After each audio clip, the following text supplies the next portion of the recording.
आज हम बात करेंगे एल्डिहाइड एवं कीटोन की। एल्डिहाइड एवं कीटोन में ये क्या होते हैं, ये कार्बनिक यौगिक होते हैं, ठीक है। कार्बनिक यौगिक जिनमें ये वाला समूह जो है वो उपस्थित होता है कार्बोनिल यौगिक कहलाते हैं। अब कार्बोनिल ये जो समूह है इसको कार्बोनिल या ऑक्सो समूह भी कहा जाता है और इसका सामान्य सूत्र जो है वो क्या होता है CnH2nO। अब N जो है यहाँ पर 1 2 3 4 कुछ भी हो सकता है। कार्बोनिल यौगिकों का वर्गीकरण अगर हम करें तो पहले ये वर्गीकृत होता है एल्डिहाइड में, फिर ये वर्गीकृत होता है कीटोन में। तो एल्डिहाइड क्या होते हैं, जिनमें CHO या फॉर्मिल समूह उपस्थित होता है वो क्या होते हैं, एल्डिहाइड होते हैं। दूसरा बात करते हैं हम कीटोन की। कीटोन जो होता है उसमें कीटो समूह यानी कि ये वाला जो समूह होता है जिसके इधर भी एल्किल चेन और इधर भी एल्किल चेन उपस्थित होती है वह क्या कहलाता है, कीटोन कहलाता है। कार्बोनिल समूह एल्डिहाइड भी कहलाता है और कीटोन भी कहलाता है। एल्डिहाइड में इस कार्बन जिससे डबल बॉन्ड से ऑक्सीजन जुड़ा हुआ है उससे एक हाइड्रोजन जुड़ता है और कीटोन जो होता है उसके दोनों ही तरफ एल्किल समूह उपस्थित होता है। कीटोनों का वर्गीकरण अगर हम करें तो सम्मित और असम्मित दो तरह के होते हैं कीटोन। सम्मित कीटोन में जो ये कार्बोनिल ग्रुप का जो कार्बन है इससे जुड़ने वाली दोनों जो एल्किल प्रतिस्थापित समूह है समान होते हैं तो सम्मित कीटोन कहलाता है। और असम्मित में दोनों ही समूह जो है वो भिन्न प्रकार के होते हैं, इसे मिश्रित कीटोन भी कहा जाता है।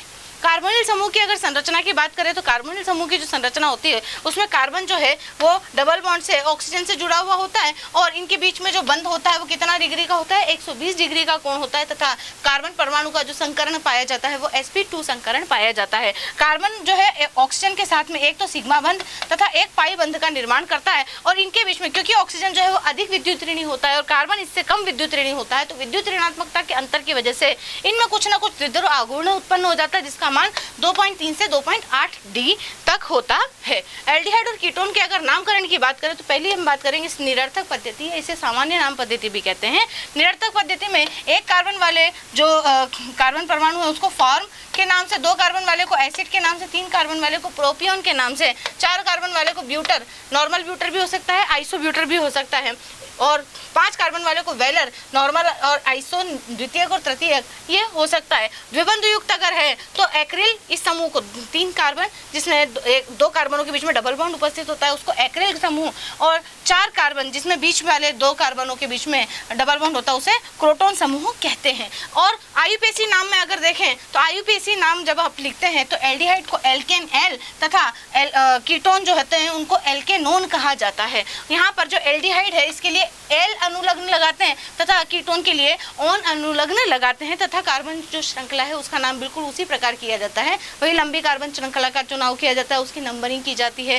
फंक्शनल ग्रुप को नंबर दिए जाते हैं और नाम लिखा जाता है उनके अनुलग्न लगा करके, बिल्कुल वैसा ही नाम हम लिख देते हैं। तो संतृप्त एल्डिहाइड का आयुपेसी नाम कैसे लिखेंगे, पहले तो आप प्रतिस्थापी का नाम लिखेंगे, फिर प्रतिस्थापी का जो स्थान, पहले प्रतिस्थापी का स्थान और उसका नाम, फिर एल्क समूह यानी कि जो भी एल्केन समूह जुड़ा हुआ है वो प्लस एन, एल्केन समूह के जो संतृप्त अगर है तो एन सफिक्स लगेगा, असंतृप्त है तो इन या आइन लगेगा तो एन यहाँ पर लगेगा क्योंकि हम संतृप्तों की बात कर रहे हैं। और एल्डिहाइड का नाम लिख रहे हैं तो एल्डिहाइड का एल अनुलग्न यहाँ पर लग जाएगा तो नाम क्या हो जाएगा, एल्केन एल, एल्केन का ई प्लस एल, ये वाला जो ई है ये एलिमिनेट हो जाएगा एल्केन का और नाम हो जाएगा एल्केन। जैसे कि 1 2 3 4 कार्बन, अब इसमें प्रतिस्थापी तीसरे कार्बन पे है तो 3 प्रतिस्थापी का नाम, कार्बन चेन का नाम और एल, तो इसका नाम हो गया 3 मेथिल ब्यूटेन एल। संतृप्त कीटोन का आयुपेसी नाम अगर लिखना है तो वही आपको करना पड़ेगा, पहले प्रतिस्थापी का स्थान, फिर प्रतिस्थापी का नाम, फिर एल्केन चेन जो है वो और क्रियात्मक समूह का स्थान और उसका अनुलग्न। तो नाम किस प्रकार से हो जाएगा देख लीजिए, पहले प्रतिस्थापी देख लीजिए, यहाँ उपस्थित है प्रतिस्थापी 2 कार्बन पे है तो उसका स्थान, प्रतिस्थापी का नाम, कार्बन चेन का नाम। अब कार्बन चेन में जो फंक्शनल ग्रुप है या क्रियात्मक समूह है वो कौन से कार्बन पे है, तीसरे कार्बन पे, तो फंक्शनल ग्रुप का स्थान तथा उसका अनुलग्न लगा दिया तो नाम बन गया 2 मेथिल पेंटेन 3 ऑन। इस प्रकार आप कार्बोनिल समूहों के नाम लिख सकते हैं। अब आती है बात कार्बोनिल यौगिकों में समावयवता की। तो पहली समावयवता होती है चेन आइसोमेरिज्म या श्रृंखला समावयवता। इसमें आप जानते हो जैसे पूरा पहले के चैप्टर्स में हो चुका है क्या कि जो भी कार्बन श्रृंखला होती है उस कार्बन श्रृंखला का के अंदर अगर परिवर्तन होता है, कार्बन उतने के उतने ही रहेंगे, अणुभार अणुसूत्र जो है वो परिवर्तित नहीं होता है, केवल कार्बन की श्रृंखला में अगर परिवर्तन देखने को मिलता है तो ये एक श्रृंखला समावयवता कहलाती है। अगली होती है क्रियात्मक समूह समावयवता। क्रियात्मक समूह समावयवता में एक क्रियात्मक समूह दूसरे क्रियात्मक समूह में परिवर्तित हो जाता है। जैसे कि यहाँ देख लीजिए आप, एल्डिहाइड जो है वो कीटोन में परिवर्तित हो जाता है, अणुसूत्र बिल्कुल समान है परंतु एल्डिहाइड जो है वो कीटोन में परिवर्तित हो जाता है और कीटोन जो है एल्डिहाइड में परिवर्तित हो जाता है। तो एल्डिहाइड और कीटोन एक दूसरे के जो क्रियात्मक समावयवी कहलाते हैं। मध्यावयवता की बात करें तो मध्य से जो इसकी पोजीशन है वो यदि चेंज हो जाती है, पहले ये इतना मध्य में था कि इसके इधर 2 कार्बन और इधर 2 कार्बन उपस्थित थे, परंतु अब यहाँ पर देख लीजिए इधर 3 कार्बन और इधर 1 कार्बन उपस्थित है। तो मध्यावयवता का मतलब है कि बीच में जुड़े हुए जो भी फंक्शनल ग्रुप्स होते हैं उनकी स्थिति जो है वो खिसक जाती है, वो ही क्या कहलाती है, मध्यावयवता कहलाती है। चलावयवता में क्या होता है कि जो कार्बोनिल ग्रुप का जो ऑक्सीजन है, ऑक्सीजन का जो डबल बॉन्ड है वो इधर शिफ्ट हो जाता है और ये हाइड्रोजन जो है वो ऑक्सीजन के पास चला जाता है, जिसकी वजह से यहाँ पर दोनों कार्बनों के बीच में डबल बॉन्ड तथा ऑक्सीजन जो है वो हाइड्रोजन के पास चला जाता है। इस वजह से इसके ऊपर जो है OH उपस्थित हो जाता है। तो ये इनॉल रूप होता है तथा ये कीटोन रूप होता है, जिसमें से जो कीटो रूप होता है, इनॉल रूप वह होता है जिसमें द्विबंध तथा OH समूह उपस्थित होते हैं एक ही कार्बन पर, और इसमें ये दोनों जो है वो साम्य अवस्था में रहते हैं, परंतु जो कीटो रूप होता है वो इनॉल से अधिक स्थायी हो जाता है। अब इसके बाद में ये प्रदर्शित करते हैं ऑप्टिकल आइसोमेरिज्म या प्रकाशिक समावयवता। प्रकाशिक समावयवता क्यों प्रदर्शित करते हैं, क्योंकि इनमें क्या होता है,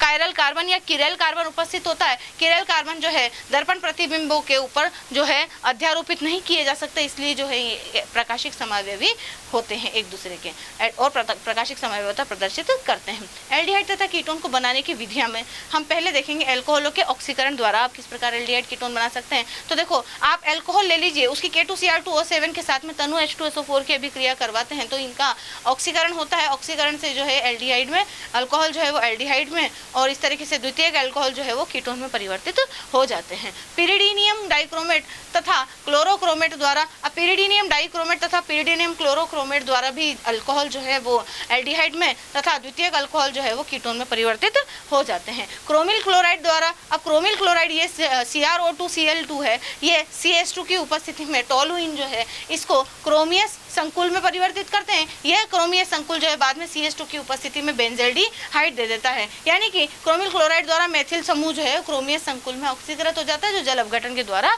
संगत बेंजल्डिहाइड बना लेता है। ओपन और ऑक्सीकरण, ओपन और ऑक्सीकरण में क्या होता है कि अल्कोहल, कौन सा अल्कोहल, द्वितीयक अल्कोहल जो है, द्वितीयक अल्कोहल इसकी उपस्थिति में, ये कौन है, एल्यूमिनियम टर्शरी ब्यूटॉक्साइड, एल्यूमिनियम तृतीयक ब्यूटॉक्साइड के साथ में एसीटोन की उपस्थिति में गर्म करते हैं तो ऑक्सीकृत होकर के कीटोन बना देता है, और प्राप्त कीटोन को एक अच्छे हाइड्रोजन ग्राही जैसे पैराबेंजोक्विनोन के द्वारा प्रतिस्थापित करके प्राथमिक अल्कोहलों में या प्राथमिक अल्कोहलों को एल्डिहाइडों में ऑक्सीकृत कर दिया जाता है। साम्य को एसीटोन की मात्रा द्वारा संयोजित किया जाता है, जिसका आधिक्य अल्कोहलों के ऑक्सीकरण को बढ़ाता है। तो आप देख लीजिए यहाँ पर कि एक अल्कोहल है, एक कीटोन है, कीटोन का तो क्या बन जाएगा, अल्कोहल बन जाएगा, और अल्कोहल का क्या बन जाएगा, एल्डिहाइड बन जाएगा। तो टोटल मिला के यहाँ पर क्या हो रहा है, अल्कोहल का तो ऑक्सीकरण हो रहा है और कीटोन का जो है वो अपचयन हो रहा है। और ये जो अभिक्रिया है मीरवन पोंडोव वर्ली अपचयन कहलाती है, यानी कि क्विनाल का जो अपचयन हुआ है ये क्या कहलाया है, मीरविन पोंडोव वर्ली अपचयन, इसे MPV अपचयन भी कहा जाता है। और यहाँ जो 1 डिग्री अल्कोहल जो है वो एल्डिहाइड में परिवर्तित हुआ है, तो यहाँ एल्डिहाइड में परिवर्तित होने के लिए इसका क्या हुआ है, ऑक्सीकरण हुआ है। तो ये वाला जो ऑक्सीकरण है ये कौन सा, ओपेनॉर ऑक्सीकरण हुआ है। तो यहाँ पर 2 अभिक्रियाएं एक ही साथ हुई है, किसकी उपस्थिति में, एल्यूमिनियम टर्शरी ब्यूटॉक्साइड की उपस्थिति में। मध्यम ऑक्सीकारक द्वारा, अब मध्यम ऑक्सीकारक द्वारा किस प्रकार से है, आप मध्यम ऑक्सीकारक कौन कौन से होता है, CrO3 पिरिडीन की उपस्थिति में, कोलिन अभिकर्मक या Ag ऑक्सीजन की उपस्थिति में, इनके द्वारा जो है प्राथमिक अल्कोहल जो है उनको एल्डिहाइड में परिवर्तित किया जाता है। तथा जो अल्कोहल होते हैं कौन से, साइक्लिक अल्कोहल जो होते हैं उनको भी कीटोन में परिवर्तित किया जा सकता है, यानी कि यहाँ पर क्या होता है, ऑक्सीकरण होता है। तो 1 डिग्री का तो एल्डिहाइड बन जाएगा और 2 डिग्री का क्या बन जाएगा, कीटोन बन जाएगा। अल्कोहल के विहाइड्रोजनीकरण द्वारा, अल्कोहल जो होते हैं इनमें से हाइड्रोजन अगर आप निकाल देते हैं किसकी उपस्थिति में, कॉपर या सिल्वर की उपस्थिति में 300 डिग्री सेल्सियस पर गर्म करने पर, तो ये एल्डिहाइड में परिवर्तित हो जाता है यहाँ इस प्रकार से। और ये वाले भी दोनों हाइड्रोजन निकल करके इसको कीटोन में परिवर्तित करते हैं। तो प्राथमिक से तो एल्डिहाइड और द्वितीयक अल्कोहल से आपको कीटोन प्राप्त होते हैं। कार्बोक्सिलिक अम्लों के कैल्शियम या बेरियम लवणों के शुष्क आसवन द्वारा, ये देख लीजिए कैल्शियम या बेरियम के शुष्क लवण है, ये देखो ये कैल्शियम एसिड, ये कैल्शियम फॉर्मेट, ये भी कैल्शियम फॉर्मेट है। इस कैल्शियम फॉर्मेट में से कैल्शियम CaCO3 के जो 2 मोल है वो बाहर निकल जाएंगे, फॉर्मेल्डिहाइड बन जाएगा किसकी उपस्थिति में, शुष्क आसवन में के मतलब 300 डिग्री सेल्सियस पे इसका शुष्क आसवन करवाने पर जो है फॉर्मेल्डिहाइड आपको प्राप्त हो जाता है। किसी वसा अम्ल के शुष्क कैल्शियम लवण को गर्म करने पर भी कीटोन प्राप्त होता है। ये देख लीजिए आप जो है कैल्शियम एसिटेट है, कैल्शियम एसिटेट है, कैल्शियम एसिटेट का यदि आप शुष्क आसवन करवाते हैं तो आपको एसीटोन प्राप्त हो जाता है।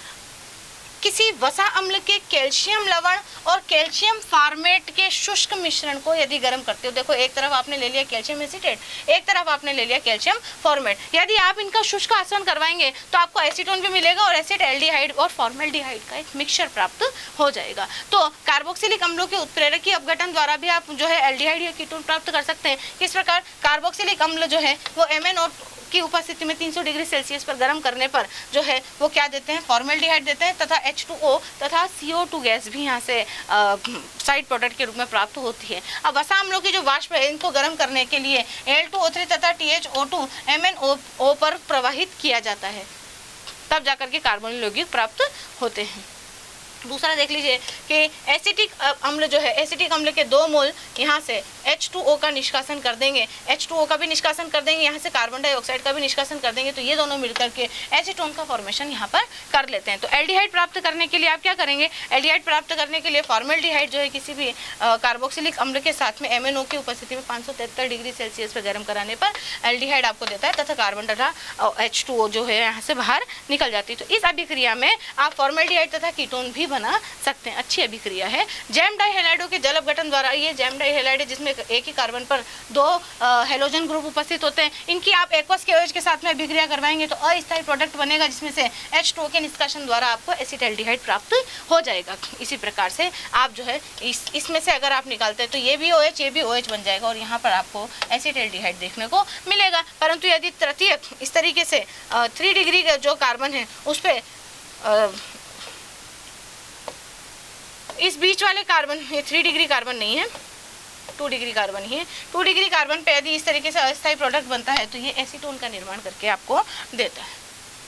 एल्किन के ओजोनीकरण द्वारा, ये एल्किन है, एल्किन का ओजोनीकरण करवाएंगे। एल्किन के ओजोनीकरण में क्या होगा, ये वाला बंध टूटेगा, एक ऑक्सीजन यहाँ पर, एक ऑक्सीजन यहाँ पर, और ये वाला बंध भी टूट जाएगा और एक ऑक्सीजन जो है यहाँ पर बीच में इस तरीके से एक ओजोनाइड, साइक्लिक ओजोनाइड का निर्माण करेंगे। साइक्लिक ओजोनाइड के ऊपर जो है आप H2O की अभिक्रिया करवा देंगे। H2O की अभिक्रिया द्वारा जो है आपको 2 मोल एल्डिहाइड के प्राप्त हो जाएंगे। एक तो आपको मिल जाएगा एल्किल एल्डिहाइड और दूसरा आपको मिल जाएगा फॉर्मेल्डिहाइड, क्योंकि यहाँ पर 2 H हैं। इस क्रिया में अशाखित एल्किन जो है वो एल्डिहाइड का निर्माण करते हैं और शाखित एल्किन जो है वो कीटोन का निर्माण करते हैं। ध्यान रखने वाली बात ये है। जिंक अम्ल के स्थान पर यदि H+ जो है उत्प्रेरक निकेल, पैलेडियम या प्लेटिनम डाइमेथिल सल्फाइड तथा ट्राइफेनिल फॉस्फीन का प्रयोग भी किया जा सकता है। अगर आपको जिंक अम्ल नहीं मिले तो आप इनमें से किसी का भी इस्तेमाल कर सकते हैं। एल्काइनों के द्वारा आप इसको किस प्रकार से बना सकते हैं, तो एल्काइनों के द्वारा तनु H2SO4 की अभिक्रिया द्वारा बनाएंगे। तो इसके लिए आप क्या करेंगे, डाइल्यूट H2SO4 की अभिक्रिया के लिए 50 से 60 डिग्री सेल्सियस तापमान तथा 42% वाला जो H2SO4 है और 1% HgSO4 जो है इस पर आप एल्काइन को प्रवाहित करवाएंगे। और इस विधि के द्वारा जो है सिर्फ और सिर्फ फॉर्मेल्डिहाइड नहीं बनाया जा सकता, बाकी सब बन सकते हैं। देख लीजिए किस प्रकार से एसिटिलीन जो है H2O की उपस्थिति में इन्हीं परिस्थितियों में चलाव्यवता प्रदर्शित करेगी और चलाव्यवता जो है बाद में अनुनाद द्वारा एल्डिहाइड में परिवर्तित हो जाएगी। इसी प्रकार से एल्काइन से अगर कीटोन बनानी है, एल्कीन से तो एसिटिलीन जो है इससे आपको क्या मिल रही है, एल्डिहाइड मिल रही है। अगर आपको कीटोन बनानी है तो कीटोन के लिए भी सेम अभिक्रिया करवाएंगे। सेम अभिक्रिया करवाने पर जो है इस कीटो ग्रुप और इनोल ग्रुप को एक दूसरे में अंतर परिवर्तित कर देंगे तो आपको कीटोन प्राप्त हो जाएगी। हाइड्रोबोरेनीकरण द्वारा, अब हाइड्रोबोरेनीकरण जो है वो एल्काइन का हाइड्रोबोरेनीकरण B2H6 यानी कि डाइबोरेन की उपस्थिति में करवाया जाता है। अब डाइबोरेन क्या करता है, इस एल्काइन के साथ में इस तरीके से अलग अलग टाइप के प्रोडक्ट बनाता है। पहले तो ये प्रोडक्ट बनेगा यानी कि इसका हाइड्रोजन जो है इसके HBr2 के साथ में यहाँ पर जुड़ जाएगा। इसकी अगर पेरोक्साइड की उपस्थिति में अभिक्रिया करवाते हैं तो ये इस प्रकार का एक कंपाउंड का इनॉल फॉर्म का निर्माण करेगा। इनॉल फॉर्म जो है चलाव्यता दर्शा करके एल्डिहाइड में परिवर्तित हो जाएगी। तो कीटो और इनॉल रूप में आपस में जो है वो इंटरचेंज होकर के आपको एल्डिहाइड दे देंगे। ग्रिग्नार्ड अभिकर्मक द्वारा, ग्रिग्नार्ड अभिकर्मक में आपको मालूम है कि पहले आप अगर ग्रिग्नार्ड अभिकर्मक की अभिक्रिया जो है RCN यानी कि साइनाइड के साथ में करवाते हैं तो देख लीजिए साइनाइड में नाइट्रोजन जो है वो नेगेटिव पार्ट हो जाता है, जिसमें MgX जाकर के जुड़ जाता है, इस कार्बन पे एल्किल ग्रुप जाकर के जुड़ जाता है। बाद में इसमें से H+ जो है H मतलब एसिड आकर के जुड़ता है तो प्रोटॉन इसमें आकर के जुड़ जाता है और MgX को बाहर निकाल के लेके जाता है। बाद में इसका जल अपघटन कराने पर आपको कीटोन प्राप्त हो जाती है और अमोनियम आयन आपको अलग प्राप्त हो जाता है। साइनाइड के द्वारा भी जो है आप RMgX की अभिक्रिया करवा सकते हैं। साइनाइड के ऊपर आप RMgX की अभिक्रिया करवाएंगे तो इस तरीके से एक मध्यवर्ती उत्पाद आपको मिलेगा जिसका जल अपघटन कराने पर आप एल्डिहाइड प्राप्त कर सकते हैं। एस्टर के द्वारा भी आप जो है RMgX की अभिक्रिया करवाएंगे। RMgX की अभिक्रिया के लिए ऑक्सीजन अधिक विद्युत ऋणी होने की वजह से नेगेटिवली चार्ज हो जाता है, इस पे पॉजिटिव चार्ज आ जाता है। एल्किल ग्रुप कार्बन पे MgX जो है वो ऑक्सीजन पे जुड़ करके इस तरह का एक योगोत्पाद देता है। योगोत्पाद का बाद में जल अपघटन करवाने पर आप हेमी एसिटेल बना लेते हैं और हेमी एसिटेल में से जब आप अल्कोहल समूह निकाल देते हैं तो आपको एल्डिहाइड प्राप्त हो जाता है। अम्ल क्लोराइड व अम्ल एनहाइड्राइड द्वारा आप किस प्रकार से, अम्ल क्लोराइड की भी आप अगर ग्रिग्नार्ड अभिकर्मक से अभिक्रिया करवाएंगे तो बिल्कुल उसी प्रकार से पॉजिटिव नेगेटिव पार्ट एक दूसरे पर जुड़ करके एक योगोत्पाद बनेगा जिसका जल अपघटन करवाने पर आपको कीटोन प्राप्त हो जाएगा। इसी प्रकार से अम्ल एनाइड्राइड का भी सेम टू सेम अभिक्रिया करवाई जाती है और कीटोन प्राप्त कर लिया जाता है। वॉकर प्रक्रम क्या होता है? वॉकर प्रक्रम में PdCl2 तथा CuCl2 जो है इसका अम्लीय जलीय विलयन जो है वो वॉकर अभिकर्मक कहलाता है। याद रखने वाली बात यह है कि CuCl2 तथा PdCl2 का अम्लीय जलीय विलयन क्या कहलाता है? वॉकर अभिकर्मक कहलाता है। अब ये वॉकर अभिकर्मक जो है इस एथीन का ऑक्सीकरण करवा करके इसको एसिटाल्डिहाइड में तथा प्रोपिन का ऑक्सीडेशन करवा कर इसको एसीटोन में परिवर्तित कर देती है। केवल और केवल एल्डिहाइड यदि बनाना है तो ऑक्सो प्रक्रम द्वारा आप बना सकते हो। सम्मित एल्कीन जो है इसको लेकर के आप कार्बन मोनोऑक्साइड तथा हाइड्रोजन के द्वारा इन परिस्थितियों में आप अभिक्रिया करवा करके इसको एल्डिहाइड में परिवर्तित कर सकते हैं तथा असम्मित एल्कीन द्वारा आप इस तरीके से एल्डिहाइड प्राप्त कर सकते हैं। गाटरमैन कोक अभिक्रिया देख लेंगे। गाटरमैन कोच अभिक्रिया भी इसको बोलते हैं। इसमें बेंजेल्डिहाइड जो है वो बेंजीन जो है वो बेंजेल्डिहाइड में परिवर्तित होता है निर्जल AlCl2 या CuCl2 की उपस्थिति में तथा कार्बन मोनोऑक्साइड तथा HCl की उपस्थिति में। यह अभिक्रिया गाटरमैन कोच अभिक्रिया भी कहलाती है। कार्बन मोनोऑक्साइड और हाइड्रोजन क्लोराइड की उपस्थिति में ये बेंजीन बेंजेल्डिहाइड में कन्वर्ट हो जाती है। स्टीफन अभिक्रिया या स्टीफन विधि देख लीजिए आप। स्टीफन विधि में क्या होता है कि साइनाइड एल्किल साइनाइड जो है SnCl2 या HCl के साथ में अभिक्रियात होकर के जो है इसका अपचयन करवा देते हैं और अपचयन के पश्चात इसका जल अपघटन करवाने पर आपको एल्डिहाइड प्राप्त होता है। सेम अभिक्रिया इस प्रकार से। रोजेनमुंड अभिक्रिया या रोजेनमुंड अपचयन। अब ध्यान रखने वाली बात यह है कि रोजेनमुंड जो अपचयन है वो पैलेडियम तथा BaSO4 की उपस्थिति में या क्विनोलिन या सल्फर की उपस्थिति में होता है। इसमें अम्ल क्लोराइड या प्रोपियोनिल क्लोराइड जो है या वो किस में परिवर्तित हो जाता है? एल्डिहाइड में। यानी कि एल्किल क्लोराइड अम्ल क्लोराइड जो होते हैं वो किस में परिवर्तित हो जाते हैं? एल्डिहाइडों में परिवर्तित हो जाते हैं। यहाँ पे प्रोपियोनिल क्लोराइड लिया है तो प्रोपेनॉल में परिवर्तित हो जाएगा। इस विधि द्वारा जो है फॉर्मेल्डिहाइड तथा कीटोन को प्राप्त नहीं किया जा सकता है, यानी कि फॉर्मेल्डिहाइड भी नहीं मिलेगा और कीटोन भी आपको प्राप्त नहीं होगी। LaH। अब LaH क्या होता है? Lithium try tertiary butoxide aluminium hydride होता है। इसको यदि निम्न ताप पर टेट्राहाइड्रोफ्यूरेन में अगर अम्ल मिलाया जाता है तो अम्ल क्लोराइड जो है किस में परिवर्तित हो जाता है? एल्डिहाइड में परिवर्तित हो जाए और इस विधि द्वारा जो है कीटोन नहीं बनाई जा सकती है। ये केवल एल्डिहाइड बनाने की ही विधि है। नाइट्रल एवं एस्टर से, नाइट्रल तथा एस्टर से नाइट्रल का जो डाई आइसोब्यूटिल एल्यूमिनियम हाइड्राइड है जिसे आप डाइबेल H के नाम से भी जानते हैं, इसके द्वारा अपचयन करवाने पर जो है साइनाइड एल्डिहाइड में परिवर्तित हो जाता है और इस प्रकार से ये जो असंतृप्त हाइड्रोकार्बन है ये भी असंतृप्त एल्डिहाइड में परिवर्तित हो जाती है। इसी प्रकार एस्टर भी डाइबेल H द्वारा एल्डिहाइड में परिवर्तित या अपचयित हो जाता है।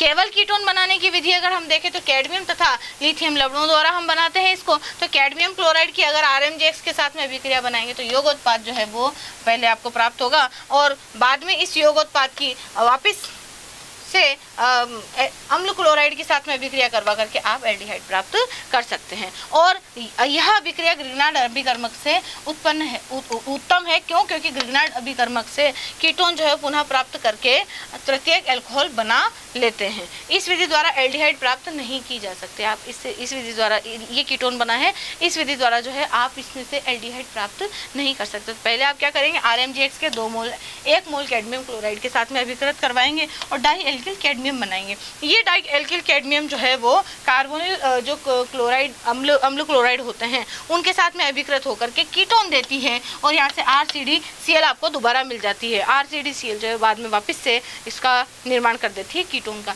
इससे आप एल्डिहाइड नहीं बना सकते हैं क्योंकि केवल कीटोन बनाने वाली ही विधियाँ हम पढ़ रहे हैं।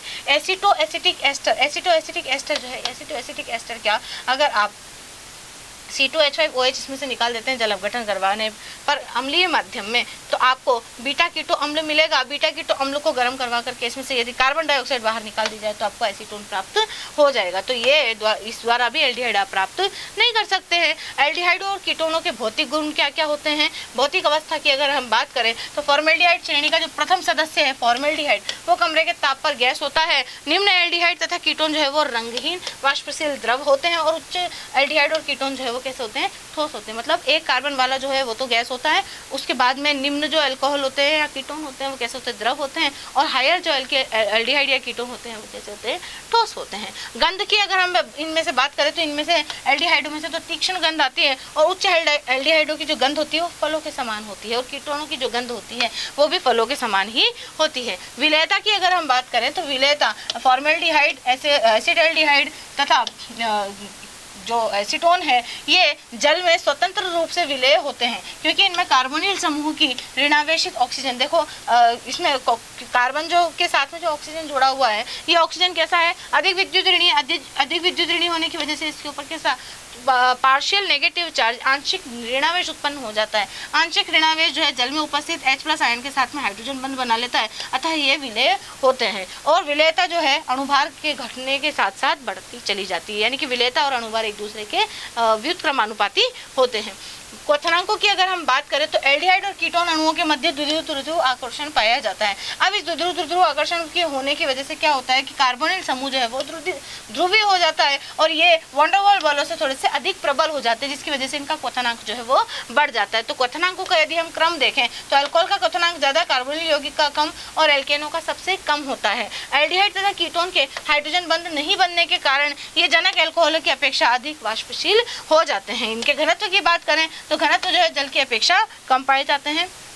कार्बन यौगिकों के अगर रासायनिक गुणधर्म देखें तो कौन कौन सी अभिक्रियाएं दिखाएंगे? ये दिखाएंगे नाभिक स्नेही योगात्मक अभिक्रिया। ऐसा क्यों होगा? क्योंकि ऑक्सीजन अधिक विद्युत ऋणी होने की वजह से अपने ऊपर इलेक्ट्रॉन डेंसिटी अधिक कर लेगा जिसकी वजह से कार्बन पर जो है पॉजिटिव और ऑक्सीजन पर नेगेटिव चार्ज आ जाएगा। इसके कारण कार्बन पर न्यूक्लियोफाइल का शीघ्रता से प्रहार हो जाता है और ऋणावेशित ऑक्सीजन पर इलेक्ट्रॉन स्नेही प्रहार करता है। तो न्यूक्लियोफाइल का अगर आपको अटैक करवाना है तो कहाँ मध्यवर्ती कैसा बनेगा? ऐसा बनेगा जो कि अधिक स्थायी होगा। परंतु यदि इलेक्ट्रॉन ग्राही पहले अगर आक्रमण करता है तो मध्यवर्ती कार्बोनियम आयन बनता है जो कि कम स्थायी होता है। तो हम हमेशा रिएक्शन वो वाली करते हैं जिसमें अधिक स्थायी जो आपको मध्यवर्ती है वो प्राप्त हो। तो इन अभिक्रियाओं के प्रति कार्बोनिल समूह की जो क्रियाशीलता समानुपाती होती है धनावेश के परिमाण के, और धनावेश का जो परिमाण है वो -I के प्रभाव के डायरेक्टली प्रोपोर्शनल होता है और -I जो प्रभाव है वो +I प्रभाव का इनवर्सली प्रोपोर्शनल होता है। तो चारों ही चीजें जो है एक दूसरे के संगत काम करती हैं, यानी कि क्रियाशीलता डायरेक्टली प्रोपोर्शनल होती है किसके? धनावेश के परिमाण के। धनावेश जितना ज्यादा होगी क्रियाशीलता उतनी ही ज्यादा होगी। और धनावेश को बढ़ाने का काम कौन करता है? -I effect. -I इफेक्ट जितना ज्यादा होगा धनावेश का जो परिमाण होगा उतना ही ज्यादा होगा और रिएक्टिविटी उतनी ही ज्यादा होगी। परंतु अगर +I प्रभाव है तो +I प्रभाव यहाँ पर उल्टा काम करेगा।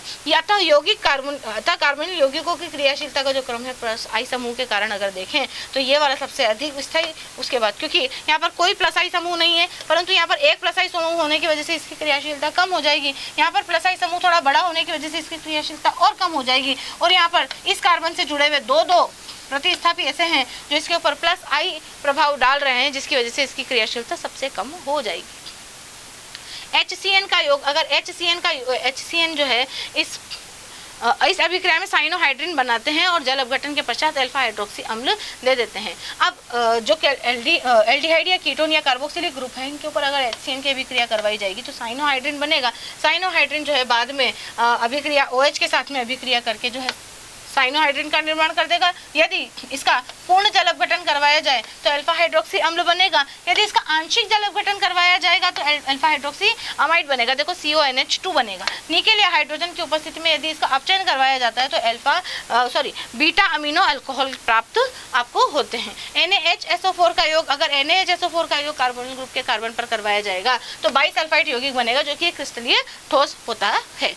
जैसे कि एसिटल्डिहाइड पर आप बाइसल्फाइड का, सोडियम बाइसल्फाइड का योग करवाएंगे तो बाइसल्फाइड यौगिक, यानी कि एक जो है योगात्मक यौगिक मिलते हैं आपको। ये ऑक्सीजन जो है वो इस पे चला जाता है और सोडियम जो है पॉजिटिव चार्ज होने की वजह से इस ऑक्सीजन पे जो इसका जो हाइड्रोजन है वो इस ऑक्सीजन पे चला जाता है और NaSO3 जो है वो ऑक्सीजन इस कार्बन के साथ में इस प्रकार से जुड़ जाते हैं। यहाँ पर भी देखिए इस प्रकार से ही योगोत्पाद बनेगा, यानी कि कार्बोनिल ग्रुप का जो कार्बन है जो डबल बॉन्ड से जुड़ा हुआ था उसमें ऑक्सीजन तो इधर चला जाता है और ऑक्सीजन के साथ में हाइड्रोजन, और बचा हुआ जो पार्ट है वो यहाँ पर NaSO3 या SO3Na किसी भी प्रकार से आप इसको लिख सकते हैं। वैसे जब हम लिख देते हैं तो SO3Na ही लिखते हैं। इस एसीटोन सोडियम बाइसल्फाइड यौगिक का निर्माण यहाँ पर हो जाता है। ग्रिग्नार्ड अभिकर्मक का योग अगर आप कार्बोनिल यौगिक पर करवाते हैं तो कार्बोनिल यौगिक का ऑक्सीजन नेगेटिव चार्ज होता है, इसलिए MgX यहाँ पर जाकर के जुड़ जाता है और एल्किल समूह जो है वो कार्बन पर जुड़ करके इस तरह का योगोत्पाद देता है। बाद में इसका जल अपघटन करवा करके आप अल्कोहल प्राप्त कर सकते हैं। जैसे कि फॉर्मेल्डिहाइड का RMgX की उपस्थिति में योगोत्पाद अगर आप बनाते हैं जिसका जल अपघटन करवाने पर आपको प्राथमिक अल्कोहल प्राप्त होते हैं और एसिटल्डिहाइड से जो है आपको द्वितीयक अल्कोहल प्राप्त हो जाते हैं। और एसीटोन अगर आप लेते हैं तो फिर आपको जो है तृतीयक ब्यूटिल अल्कोहल या तृतीयक अल्कोहल प्राप्त होंगे। अमोनिया व्युत्पन्नों का यदि योग करवाते हैं तो अमोनिया व्युत्पन्नों का भी योग जो होगा कार्बोनिल यौगिकों पर इसी प्रकार से होगा। ऑक्सीजन जो है वो इस तरीके से जो डबल बॉन्ड है वो इस तरीके से स्प्लिट हो जाएगा और ऑक्सीजन से हाइड्रोजन जुड़ जाएगा और बचा हुआ NH2 यहाँ जुड़ जाएगा, जिसका जल अपघटन करवाने पर आप इमीन या शिफ बेस जो है वो बना सकते हैं। जैसे कि यहाँ देख लीजिए, अब NH2 के साथ में कोई सा भी ग्रुप जुड़ा हुआ वो ग्रुप जो है वो हाइड्रोजन भी हो सकता है, NH2 भी हो सकता है, OH भी हो सकता है और सेम अभिक्रिया होती है। और ये अभिक्रियाएं जो है संघनन या योग निराकरण अभिक्रियाएं कहलाती हैं और दुर्बल अम्लीय माध्यम में ये अधिक उपयुक्त होती। अमोनिया के साथ में अभिक्रिया की भिन्न भिन्न कार्बोनिल यौगिकों के अमोनिया के साथ में अभिक्रिया करवाने पर जो है आपको अलग अलग टाइप के उत्पाद प्राप्त होंगे। जैसे कि आप देख लीजिए फॉर्मेल्डिहाइड की अभिक्रिया जो है आप अमोनिया के साथ में करवाएंगे तो यूरोट्रोपिन आपको मिलेगा। यूरोट्रोपिन के चमकदार क्रिस्टल आपको प्राप्त होंगे। ऐसे ही अगर आप एसिटल्डिहाइड की अभिक्रिया अमोनिया के साथ में करवाते हैं तो एसिटल्डिहाइड अमोनिया एक योगोत्पाद मिलेगा, जिसको आप गर्म करके जो है एसिटल्डिमीन इमीन में परिवर्तित कर लेंगे। बाद में अगर आप इसकी अभिक्रिया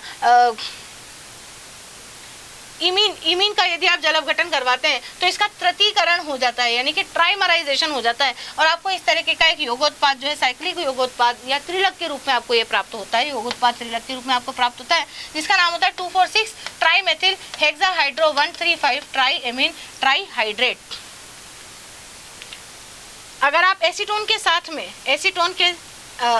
साथ में यदि अमोनिया को धीरे धीरे गर्म करवाते हैं तो डाई एसीटोन एमीन आपको प्राप्त हो जाता है। और ये जो है डाईएसीटोन एमीन इस प्रकार से H2O का, यहाँ से देखो एक एसिटल्डिहाइड एक एसीटोन का, ये एक एसीटोन का अणु है, ये दूसरा एसीटोन का अणु है और ये तीसरा एसीटोन का अणु है। ये अगर एक अमोनिया के साथ में विक्रिया करते हैं तो H2O के निष्कासन द्वारा जो है ये ट्राई एसीटोन एमीन का में परिवर्तित हो जाते हैं।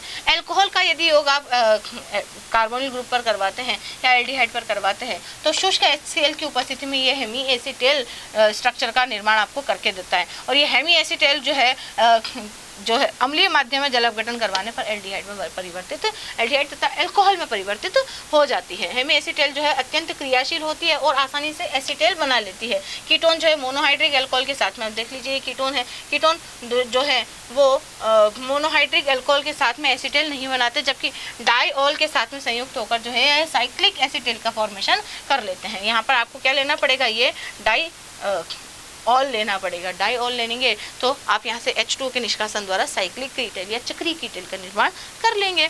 थायो अल्कोहल का योग, थायो अल्कोहल RSH का योग अगर करवाते हैं तो बिल्कुल वैसे ही ऑक्सीजन पे हाइड्रोजन चला जाएगा और RS जो है वो नीचे जाकर के जुड़ जाएगा और ये मरकैपिटल में परिवर्तित हो जाएगा और ऊपर भी SR जुड़ जाएगा, नीचे भी SR जुड़ जाएगा और ये दो हाइड्रोजन जो है वो इस ऑक्सीजन को लेकर के जल के रूप में बाहर निकल जाएंगे। RS का एक अणु यहाँ, एक अणु यहाँ पर आकर के जुड़ जाएगा। इसका अगर आप ऑक्सीकरण करवाते हो तो SO2R यानी कि सल्फोन यौगिक में परिवर्तित हो जाता है। तो कीटोन के साथ भी आप सल्फोन यौगिक इस प्रकार से बना सकते हैं और सल्फोन जो है वो एक हिप्नोटिक या सम्मोहक की भांति काम करते हैं।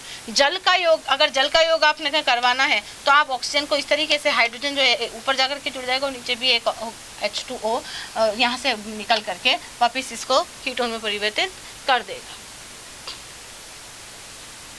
अपचयन अगर आपको करवाना है इसका, तो अपचयन के लिए जितने भी अपचायक होते हैं जैसे लाल फास्फोरस HI, ZnHG या सांद्र HCl या क्लीमेंसन अपचयन इसका करवा दो, या फिर क्षारीय जो है डाई अमीन आप यहाँ पर ले लो, अर्थात वुल्फ-किर्शनर अपचयन अगर आप इसका करवाते हैं तो ये किसमें परिवर्तित हो जाता है, एल्केन में परिवर्तित हो जाता है। अमलगमिक जिंक, जैसे जिंक अमलगम वगैरह के साथ में अगर आप इसका अपचयन करवाते हैं तो ये दोनों बंध जो है वो टूट जाएंगे, एक हाइड्रोजन इसको, एक हाइड्रोजन इसको तथा दो हाइड्रोजन इसको जुड़ करके ये नॉर्मल ब्यूटेन में परिवर्तित हो जाएगा तथा H2O यहाँ से बाहर निकल जाएगा। ये जो अपचयन है वो क्लीमेंसन अपचयन कहलाता है। क्षारीय हाइड्रोजन की उपस्थिति में अगर आप करवाते हैं तो H2O यहाँ से प्राप्त हो जाएगा और ये जो है कीटोन हाइड्रोजोन बनेगा। हाइड्रोजोन जो है बाद में क्षारीय NaOC2H5 की उपस्थिति में 160 डिग्री पर गर्म कराने पर एल्केन आपको देती है। एल्डिहाइड व कीटोन के लिथियम एल्यूमिनियम हाइड्राइड या सोडियम अल्कोहल या निकिल पैलेडियम या प्लेटिनम की उपस्थिति में आप जब इसका अपचयन करवाते हैं तो एल्डिहाइड जो है प्राथमिक अल्कोहलों में और कीटोन जो है वो द्वितीयक अल्कोहलों में परिवर्तित हो जाते हैं। अब एल्यूमिनियम आइसोप्रोपोक्साइड तथा आइसोप्रोपेनॉल द्वारा जो है एल्डिहाइड और कीटोनों का अपचयन मीरविन पॉन्डोव-वर्ली अपचयन कहलाता है। MPV अपचयन भी से कहा जाता है। अब यह चयन जो है वो कैसा होता है, सिलेक्टिव होता है, चयनात्मक होता है। जैसे 3 ब्यूटीन 2 ऑन का अगर आप मीरविन पॉन्डोव-वर्ली अपचयन करवाते हैं तो ये सिर्फ इसी बॉन्ड को टारगेट करेगा, इधर वाले डबल बॉन्ड को टारगेट नहीं करेगा। इसीलिए आप कह सकते हैं कि ये कैसी होती है, चयनात्मक अपचयन अभिक्रिया होती है। पिनेकोल में अपचयन, अगर आप इस एसीटोन की अभिक्रिया मैग्नीशियम बेंजीन के साथ में करवा देते हैं तो इस तरह का क्या आपको एक योगोत्पाद प्राप्त होता है, साइक्लिक योगोत्पाद प्राप्त होता है, जिसमें से H2O द्वारा अभिक्रिया करवा करके MgOH बाहर निकल जाता है और पिनेकोल बनता है। पिनेकोल का जो पुनर्विन्यास है उसको करवाने पर आपको पिनेकोलोन प्राप्त हो जाता है। ऑक्सीकरण अगर आप करवाते हैं एल्डिहाइड का तो सक्रिय एल्डिहाइड जो है वो अधिक सक्रिय होता है और प्रबल तथा दुर्बल दोनों प्रकार के अभिकारकों के द्वारा ऑक्सीकृत हो जाते हैं, जबकि कीटोन जो है वो सिर्फ और सिर्फ प्रबल ऑक्सीकारक द्वारा ही और वो भी कठिनाई से ही अपचयित हो पाते हैं। दुर्बल ऑक्सीकारकों द्वारा जैसे टॉलिन अभिकर्मक द्वारा जो है एल्डिहाइड जो है टॉलिन अभिकर्मक क्या होता है, ये AgNO3 का अमोनियम हाइड्रोक्साइड के साथ में यदि आप मिश्रण बनाते हैं तो टॉलिन अभिकर्मक इस तरीके से आपको प्राप्त होता है। टॉलिन अभिकर्मक एल्डिहाइड के साथ में अभिक्रिया करता है और एक रजत दर्पण दे देता है और यहाँ से एसीटेट जो समूह है वो आपको प्राप्त हो जाता है। फेलिंग विलयन द्वारा, अब फेलिंग विलयन क्या है, फेलिंग विलयन दो तरह के होते हैं, फेलिंग विलयन ए तथा फेलिंग विलयन बी। फेलिंग विलयन ए जो होता है CuSO4 का जलीय विलयन होता है तथा फेलिंग विलयन बी जो होता है वो रोशेल लवण होता है। रोशेल सॉल्ट क्या होता है, सोडियम पोटेशियम टार्ट्रेट होता है। अब फेलिंग विलयन ए तथा फेलिंग विलयन बी को आप मिलाते हैं तो क्यूप्रिक टार्ट्रेट का गहरा आपको नीला रंग प्राप्त होता है, जिसमें कॉपर जो है वो चारों तरफ से जो है वो सोडियम पोटेशियम टार्ट्रेट आयन द्वारा जुड़ जाती है। अब जुड़ने की वजह से ये जो है Cu2O कॉपर ऑक्साइड में अपचयित करके लाल रंग का अवक्षेप दे देती है। तो किस प्रकार बेनेडिक्ट विलयन द्वारा अगर आप अभिक्रिया करवाते हैं तो बेनेडिक्ट विलयन जो है वो CuSO4 सोडियम सिट्रेट व Na2CO3 का मिश्रण होता है, जिसमें से Cu2+ देता है। अब ये Cu2+ जो है एल्डिहाइड के साथ में अभिक्रिया करके वही Cu2O का लाल अवक्षेप आपको देता है और एल्डिहाइड को जो है वो अम्ल में परिवर्तित कर देता है। शिफ अभिकर्मक के साथ में तो एल्डिहाइड जो है शिफ अभिकर्मक के साथ में लाल या गुलाबी रंग उत्पन्न कर देते हैं। शिफ अभिकर्मक जो है वो जल में रोजेनिलिल हाइड्रोक्लोराइड का तनु विलयन बनाता है, जिसका रंग लाल सल्फर डाइऑक्साइड प्रवाहित करवाने पर यह लुप्त हो जाता है, यानी कि वैसे तो लाल रंग का हो जाता है, पर अगर आप सल्फर डाइऑक्साइड इसमें प्रवाहित करवाते हैं तो फिर क्या होता है, ये लाल रंग विलुप्त हो जाता है। कीटोन जो है वो शिफ अभिकर्मक का रंग वापस नहीं लाते हैं। कीटोन अपचायक गुण प्रदर्शित नहीं करते। इसका मतलब क्या हुआ कि कीटोन अपचायक गुण प्रदर्शित नहीं करते, यानी कि शिफ अभिकर्मक को अगर आप अल्कोहल में मिला देते हैं तो वो लाल कलर का हो जाता है। अगर उसमें आपने जो डाइसल्फाइड गैस है वो प्रवाहित करवा दी तो वो लाल रंग गायब हो जाएगा, परंतु कीटोन जो है वो लाल रंग जो है वो नहीं ला पाते हैं वापस से। प्रबल ऑक्सीकारकों द्वारा अगर आप किसी भी एल्डिहाइड का ऑक्सीकरण करवाते हैं तो ये प्रबल ऑक्सीकारकों की उपस्थिति में ऑक्सीकृत होकर के कार्बोक्सिलिक अम्लों में परिवर्तित हो जाते हैं। हाइपोहेलाइट जो होते हैं, हाइपोहेलाइट एल्डिहाइड तथा CH3CO समूह युक्त कीटोन हाइपोहेलाइड या हेलोजन प्लस 4 द्वारा अम्लीय लवण में ऑक्सीकृत हो जाते हैं। इस अभिक्रिया को हेलोफॉर्म अभिक्रिया भी कहा जाता है। इस अभिक्रिया में क्या होता है, हेलोफॉर्म बनते हैं। हेलोफॉर्म कैसे बनते हैं कि आप एल्डिहाइड या कीटोन कुछ भी ले लीजिए, जैसे मैंने यहाँ पर कीटोन लिया हुआ है, कीटोन की अभिक्रिया क्लोरीन की उपस्थिति में अगर करवाई जाएगी, क्षारीय माध्यम में करवाई जाएगी, तो ये इस प्रकार से इसको परिवर्तित कर देगा और CHCl3 में परिवर्तित हो जाएगा। इसी प्रकार से एल्डिहाइड की यदि हेलोजन के साथ में और NaOH के साथ में अभिक्रिया, यानी कि क्षार की उपस्थिति में हेलोजन के साथ में अभिक्रिया करवाएंगे तो भी आपको क्या मिलेगा, यहाँ पर मुख्य उत्पाद के रूप में क्लोरोफॉर्म मिलेगा या हेलोफॉर्म प्राप्त होगा।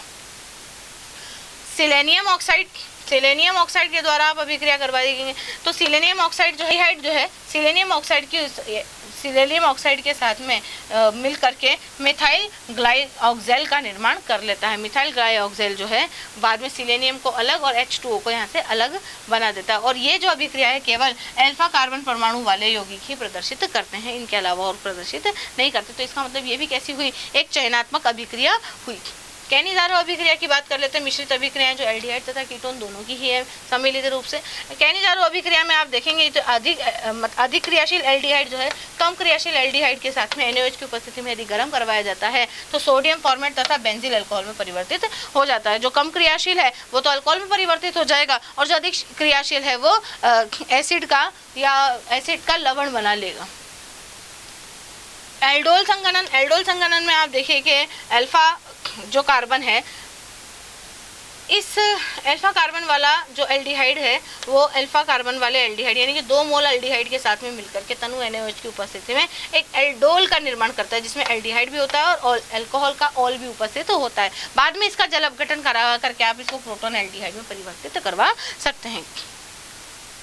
क्रॉस या मिश्रित एल्डोल संघनन। अब एल्डोल संघनन में तो आपने दोनों ही जो एल्डिहाइड समूह लिए थे वो समान लिए थे, यहाँ पर आप दोनों ही एल्डिहाइड समूह जो है वो अलग अलग ले सकते हैं, या दोनों जो है भिन्न कार्बोनिल यौगिक ले सकते हैं। एक आप केटोन ले सकते हैं, एक आप एल्डिहाइड ले सकते हैं। तो एसिड एल्डिहाइड और एसीटोन के से जब आप क्रॉस एल्डोल करवाएंगे तो इस तरीके का यौग उत्पाद आपको प्राप्त हो जाएगा। क्लेजेंस-श्मिट अभिक्रिया में क्या होता है, एसिड एल्डिहाइड बेंजील्डिहाइड के साथ में तनु NaOH की उपस्थिति में मिलकर के सिनेमेल्डिहाइड का या सिनेमिक एल्डिहाइड का निर्माण कर लेता है। टिशेन्को अभिक्रिया में भी क्या होता है, एल्डिहाइड जो है एल्डिहाइड जो है वो एल्यूमिनियम इथॉक्साइड के साथ में अभिक्रिया करके CH3COOH में तथा C2H5OH में परिवर्तित हो जाता है, जो कि बाद में एसिटेट यानी कि एस्टर में परिवर्तन इसका हो जाता है, H2O निकाल करके अपचयित हो जाता है। श्मिट अभिक्रिया में आप देखेंगे कि कीटोन जो है हाइड्रोजोइक अम्ल N3H इसको बोलते हैं, हाइड्रोजोइक अम्ल के साथ में H2SO4 की उपस्थिति में इस तरीके का एक उत्पाद आपको देखने को मिलता है। जो प्राथमिक अमीन का जो फॉर्मिल व्युत्पन्न है वो आपको यहाँ पर मुख्य उत्पाद के रूप में देखने को मिलता है। तथा यहाँ से एक बात और होती है कि नाइट्रोजन गैस यहाँ से मुक्त हो जाती है श्मिट अभिक्रिया में। हेलोजनीकरण देख लीजिए आप, एल्डिहाइड का या कीटोन का जब हेलोजनीकरण करवाते हैं तो इस प्रकार से HCl तथा HBr यहाँ से बाहर निकल जाते हैं और एक यौग उत्पाद आपको देखने को मिलता है। तो जो आपके जो फॉर्मेल्डिहाइड है वो इस तरह की अभिक्रिया नहीं देते हैं, क्यों? क्योंकि इनमें अल्फा हाइड्रोजन परमाणु नहीं होता है। तो ऐसी अभिक्रियाएं जो है वो सिर्फ और सिर्फ अल्फा हाइड्रोजन परमाणु द्वारा ही दी जाएंगी। PCl5 के साथ में अभिक्रिया, PCl5 के साथ में जब अभिक्रिया करवाते हैं तो जेम डाई हैलाइड का निर्माण होता है और POCl3 बाहर निकल जाता है। व्यावसायिक रूप से महत्वपूर्ण जो एल्डिहाइड तथा कीटोन है अब उनके बारे में बात कर लेते हैं। तो पहले हम बात करेंगे मेथनॉल की, जिसे आप फॉर्मेल्डिहाइड के नाम से भी जानते हैं। इसे प्रयोगशाला में किस प्रकार बनाया जाता है कि जो मिथेनॉल होता है इसका ऑक्सीकरण करवाते हैं उत्प्रेरकों की उपस्थिति में 200 से 250 डिग्री सेल्सियस टेम्परेचर पे, तो आपको क्या मिलता है, एल्डिहाइड प्राप्त हो जाता है। और इस विधि से निर्मित जो फॉर्मेल्डिहाइड गैस है वो जलग्राही में जल के द्वारा अवशोषित कर ली जाती है और विलयन जो है जो प्राप्त होता है इसे फॉर्मेलिन कहा जाता है। और ये फॉर्मेल्डिहाइड का 40% विलयन जलीय विलयन होता है। इसके भौतिक गुणधर्म क्या होते हैं कि भाई ये एक रंगहीन तीक्ष्ण गंध वाली गैस होती है जिसका क्वथनांक जो है 552 केल्विन होता है। जल में जो है अत्यधिक विलेय होती है तथा इसका 40% जलीय विलयन जो है फॉर्मेलिन कहलाता है, जो कि व्यावसायिक रूप से बाजारों में बेची जाती है। सूंघने पर आंखों तथा नाक में जलन होने लगती है, पानी बहने लगता है, आंसू आ जाते हैं। गैसीय अवस्था तथा जलीय विलयन के रूप में यह प्रबल जो है संक्रमण नाशक होती है। उपयोग क्या क्या होते हैं, 40% जो फॉर्मेलिन का विलयन है वो आप देख सकते हैं कि प्रिजर्वेटिव की तरह भी काम में लिया जाता है। प्लास्टिक जैसे कि बेकेलाइट वगैरह जो होते हैं जिसे फिनॉल फॉर्मेल्डिहाइड रेजिन कहा जाता है या यूरिया फॉर्मेल्डिहाइड रेजिन आदि के प्रयोग में भी इसका इस्तेमाल किया जाता है। यूरोट्रोपिन बनाने में जिससे गठिया तथा मूत्रजनित जो संक्रमण है उसका उपचार किया जाता है उसमें, तथा रजत दर्पण जो है सिल्वर मिरर टेस्ट वगैरह देने में भी इसका उपयोग किया जाता है। इसके बाद बात करते हैं हम इथेनॉल की। इथेनॉल की निर्माण विधियों में भी जो बाकी की विधियां थी वो तो हम जो है आगे चैप्टर में पूरा पढ़ चुके हैं और यहाँ पर हम प्रयोगशाला विधि देख लेते हैं। पोटेशियम डाइक्रोमेट जो है H2SO4 के साथ में अभिक्रिया करके पोटेशियम सल्फेट तथा क्रोमियम सल्फेट देता है तथा H2O बाहर निकाल देता है और ये नवजात ऑक्सीजन जो है वो यहाँ पर इथेनॉल के साथ में अभिक्रिया करके आपको एसिटाल्डिहाइड प्रोवाइड करवा देती है। अब ये जो एसिटाल्डिहाइड है इसका शोधन किया जाता है। एसिटाल्डिहाइड का शोधन जो है शुद्ध एसिटाल्डिहाइड प्राप्त करने के लिए किया जाता है। इसके लिए क्या करते हैं, एसिटाल्डिहाइड विलयन की जो अभिक्रिया है वो अमोनिया के साथ में करवा देते हैं। अमोनिया के साथ में करवा देते हैं तो एसिटाल्डिहाइड अमोनिया प्राप्त हो जाता है, जिसे बाद में एसिटाल्डिहाइड अमोनिया के क्रिस्टल प्राप्त हो जाते हैं और इन क्रिस्टलों को बाद में सूखा करके तनु H2SO4 के साथ में आश्रित करवा देते हैं तो शुद्ध आपको एसिटाल्डिहाइड प्राप्त हो जाती है। तो इसका ये जो आपको एसिटाल्डिहाइड अमोनिया प्राप्त हुआ है इसका H2SO4 के साथ में अभिक्रिया करवा करके आप इससे एल्डिहाइड शुद्ध एल्डिहाइड प्राप्त कर सकते हैं। औद्योगिक विधियां भी होती है इसकी, भाई तनु H2SO4 के 40% व 1% मर्क्यूरिक सल्फेट विलयन की उपस्थिति में एसिटिलीन के जल योजन से जो है इथेनॉल आपको प्राप्त होती है। एथाइन जो है H2O के साथ में 40% H2SO4, 1% HgSO4 तथा 333 केल्विन पर इथेनॉल आपको देती है, जो कि हम पहले चैप्टर में भी इसी चैप्टर में हम आगे पढ़ चुके हैं। पैलेडियम लवण उत्प्रेरक की उपस्थिति में अगर इसका जल अपघटन करवाया जाता है, इसका एथीन का अगर जल अपघटन करवाया जाता है पैलेडियम की उपस्थिति में तो भी आपको एथेनॉल प्राप्त होती है। भौतिक गुणधर्मों की बात करें तो ये रंगहीन तीक्ष्ण गंध वाली वाष्पशील तथा ज्वलनशील द्रव होता है जिसका क्वथनांक जो है 294 केल्विन होता है। इथेनॉल जो है यह जल इथेनॉल तथा ईथर में भी घुलनशील होती है और इसके जलीय विलयन में एक विशेष प्रकार की मधुर गंध होती है, फलों जैसी खुशबू, प्यारी प्यारी सी खुशबू इसमें से आती है। जल में एथिलीन ग्लाइकोल के रूप में यह विद्यमान रहता है। इसके उपयोगों की बात करें तो इसका उपयोग क्या है कि भाई लेबोरेटरी में जो अलग अलग अभिकर्मक है उनको बनाने में, जैसे कि एसिटिक अम्ल, एसिटिक एनहाइड्राइड, एथिल एसीटेट वगैरह बनाने के काम में लिया जाता है। रंजकों तथा औषधियों के संश्लेषण में भी इसे काम में लेते हैं। नींद लेने वाली जो दवाइयाँ होती है उसमें भी इसे प्रयुक्त किया जाता है, जिसका नाम होता है पैरा एसिटाल्डिहाइड। पैरा एसिटाल्डिहाइड नींद की जो दवा होती है उसमें काम में लिया जाता है। मेटा एसिटाल्डिहाइड जो स्प्रिट लैंपों में ठोस ईंधन के रूप में इस्तेमाल किया जाता है। नाक की बीमारी में सूंघने का काम में भी इसको लिया जाता है। एसिटाल्डिहाइड जो है अमोनिया का उपयोग रबर बनाने में भी किया जाता है। इसके बाद बात करते हैं हम एसीटोन की या प्रोपेनोन की। प्रोपेनोन का जो सूत्र होता है CH3COCH3 होता है। इसको बनाने की जो विधि है उसमें पहली विधि हम पढ़ेंगे प्रयोगशाला विधि। प्रयोगशाला विधि में आप निर्जल कैल्शियम एसीटेट जो है इसका आसवन करवाएंगे तो CaCO3 बाहर निकाल देंगे तो आपको एसीटोन प्राप्त हो जाएगी। औद्योगिक विधियों की बात करें तो 573 केल्विन तापमान पर आइसोप्रोपिल अल्कोहल को आप गर्म करवाएंगे कॉपर की उपस्थिति में तो भी आपको एसीटोन प्राप्त हो जाएगा। या मर्क्यूरिक सल्फेट HgSO4 या तनु H2SO4 की उपस्थिति में आप प्रोपाइन का जल अपघटन करवाएंगे तो भी आपको क्या प्राप्त हो जाएगी, एसीटोन प्राप्त हो जाएगी। इसके भौतिक गुणधर्म क्या है, रंगहीन होती है, मधुर गंध वाला द्रव होता है, 56 डिग्री सेल्सियस इसका क्वथनांक होता है। जल तथा अल्कोहल तथा ईथर इन सभी में ये विलेय होती है। ये अत्यधिक वाष्पशील और ज्वलनशील होती है, जल से हल्की होती है और आपेक्षिक घनत्व 0.819 इसका पाया जाता है। इसके उपयोग विलायक के रूप में, रंजक उत्पादन में, प्रयोगशाला में क्लोरोफॉर्म बनाने में, कृत्रिम इत्र बनाने में तथा संश्लेषित रबड़ बनाने में, क्लोरोफॉर्म बनाने में, आइडोफॉर्म बनाने में, ब्रोमीटोन, क्लोरीटोन सल्फोनल, ये सभी औषधियों के नाम है बेटा। इन औषधियों को बनाने में इसको काम में लिया जाता है और ये इनके सूत्र हैं अलग अलग। इन सभी के परीक्षण, फॉर्मेल्डिहाइड, एसिटाल्डिहाइड, इन सभी के परीक्षण में भी इसे इस्तेमाल किया जाता है। एरोमेटिक एल्डिहाइड या कीटोन की बात कर लेते हैं। एरोमेटिक एल्डिहाइड या कीटोन क्या होते हैं कि एरोमेटिक एल्डिहाइड व कीटोन, अब एरोमेटिक एल्डिहाइड या कीटोन वो होते हैं जिसमें एलिफेटिक एल्डिहाइड एवं कीटोन के समान क्रियात्मक समूह ही उपस्थित होता है, परंतु एरोमेटिक कार्बोनिल ग्रुप उपस्थित होते हैं।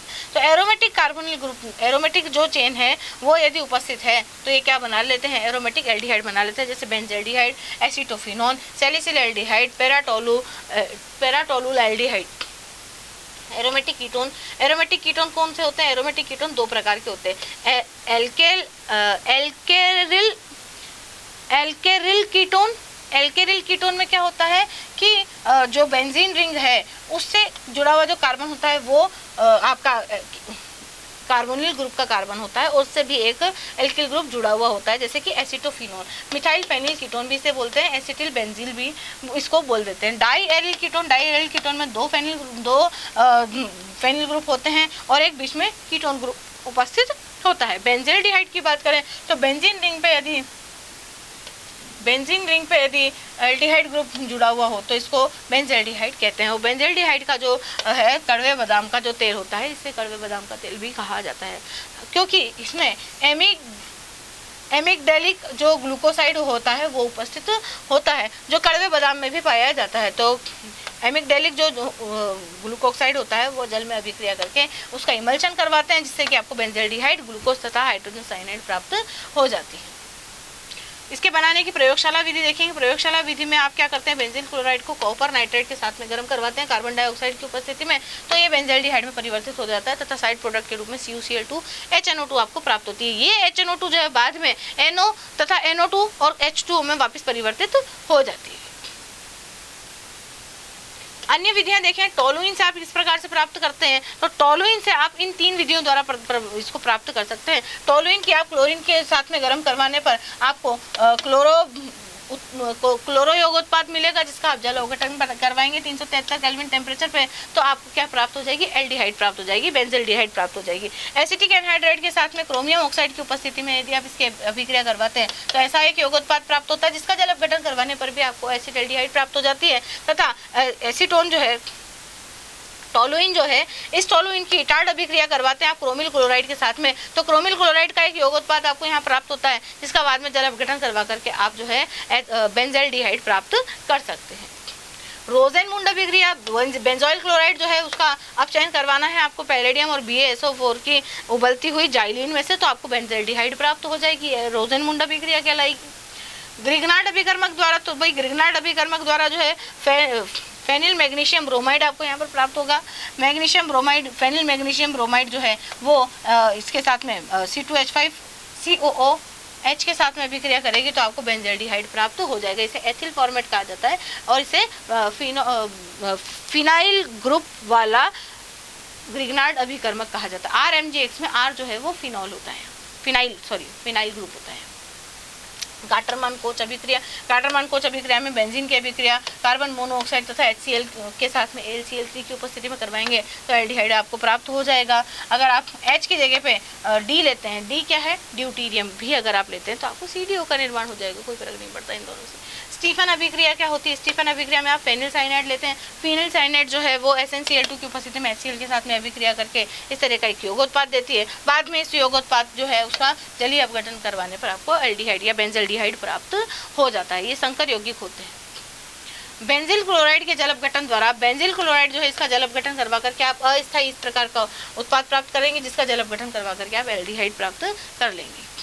भौतिक गुणधर्म कैसे होते हैं इनके, ये रंगहीन भाप होते हैं, वाष्पशील तेलीय द्रव होते हैं, विषैला होता है ये, इसका क्वथनांक जो है 179 डिग्री सेल्सियस, कड़वे बादाम जैसी इसमें से गंध आती है, और जल में आंशिक रूप से ये विलय होता है, परंतु कार्बनिक विलायकों में पूर्ण रूप से ये विलय होता है। जल में आंशिक रूप से विलय होने का कारण क्या है कि जो फिनाइल ग्रुप जो है वो जल में कम विलय होता है। कार्बनिक यौगिकों की सामान्य अभिक्रिया अगर हम देखें तो बेंजल्डिहाइड जो है या बेंजीन का जो कीटोन है, बेंजीन युक्त जो कीटोन है, उसमें ये जो R है ये H भी हो सकता है, CH3 भी हो सकता है, या एरिल ग्रुप भी हो सकता है। तो सभी प्रकार की सामान्य अभिक्रियाएं ये प्रदर्शित करते हैं। पहली हम देख लेंगे, बेंजील्डिहाइड जो है एलिफेटिक यौगिकों के साथ टॉलेन अभिकर्मक को अपचयित कर देती है और रजत दर्पण देती है, किंतु फेलिंग को अपचयित नहीं करती है। फेलिंग विलयन के साथ में अभिक्रिया नहीं दर्शाएगी, जबकि टॉलेन के साथ में दर्शा करके आपको सिल्वर मिरर टेस्ट दे देगी। एलिफेटिक कार्बोनिल यौगिकों के समान ही निराकरण और योग्यात्मक अभिक्रिया प्रदर्शित करती है। जैसे अमोनिया के व्युत्पन्न द्वारा अभिक्रिया करवाने पर यह H2O यहाँ से दे देगी। इस प्रकार से जैसे आपके एल्डिहाइड अभिक्रिया दे रहे थे, उसी प्रकार से एल्डिहाइड भी यहाँ पर अभिक्रिया देने लगते हैं। यहाँ पर भी HCN का योग जो है वो ऑक्सीजन के साथ में OH और नीचे CN इस प्रकार से जुड़ जाएगा।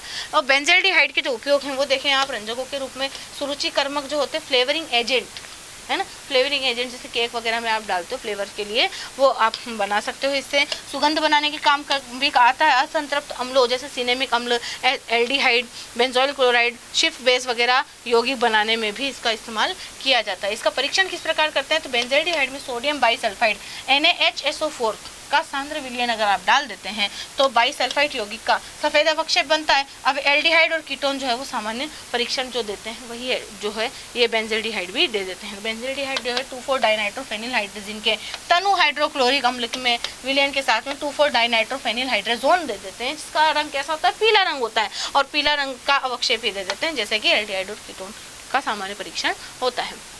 इसी प्रकार से शिफ अभिकर्मक के साथ में लाल रंग दे देता है। बेंजील्डिहाइड जो है वो अमोनियम सिल्वर नाइट्रेट के साथ में जो है रजत दर्पण दे देता है। बेंजील्डिहाइड फेलिंग विलयन को अपचयित नहीं करता है।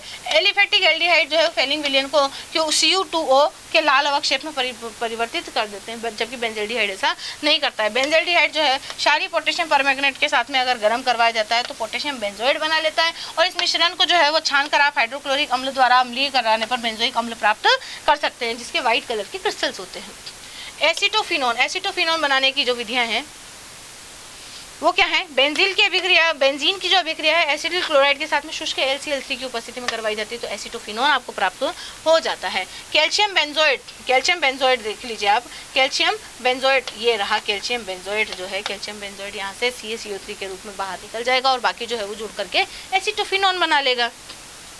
भौतिक गुणधर्म देखें, रंगहीन क्रिस्टलीय ठोस होता है जिसका गलनांक जो 21 डिग्री सेल्सियस होता है, और गलनांक 21 डिग्री सेल्सियस तथा क्वथनांक जो है 202 डिग्री सेल्सियस का होता है। इसके जो भाप होती है वो गुणधर्म वाष्पशील होती है। यह भाप गुणधर्म वाष्पशील होता है, यानी कि इसकी अपनी एक भाप बनती है। इसके उपयोग इसके हिप्नोटिक की तरह यानी कि सम्मोहक की तरह काम में आता है, और ये सुगंध बनाने में भी काम में लिया जाता है। तो आज के चैप्टर में इतना ही।